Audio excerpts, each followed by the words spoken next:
پرسیاری شەشەم بە فارسیڵی ئەخلاقی پدەرم بە من و مادەرم بسیار بەدەست و سەری کوچکترین مەسائلی دووچاری مشکل میشەویم نەسیحەتی شما بەرایم چیست؟ ئەڵێ ڕەفتاری باوکم بەرامبەر من و دایکم زۆر خراپە و لە سەر بەسیترین مەسئلە کێشەمان بۆ دروستەکە ئایا ئامۆژگاری جەنابەت چییە دەربارەی ئامۆژگاری من طبعاً یەکەم وەکو هەموو داعیەکی ترەوەی کە جەنابەت سەبر بگری لەسەری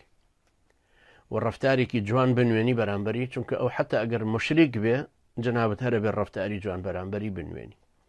و مەرجیش نییە وا بزانی خەتاکە هەری باوکتە چونکە هەندێک شتی شارا و احتیمال هەیە دایکت باوکت ئیسارە بکە پێی تۆ ئاگال لێی نابی باشتر وایە نەسیحەتی دایکیشت هەربکەی نەسیحەتی باوکیشت دەربکەی وەخوا نەخواستە ئەگەر دەستیان لە یەکتر بەرز کردەوە بکەویتە بینیانەوە نەهێڵی هیچ شتێک ڕوو بدا و سەبر بگری جەنابەت لەسەری چونکە ئەجری باوکت لەسرت بە تەکید زۆرە و ناتوانانی هیچی بەرامبەر بکەیتەوە.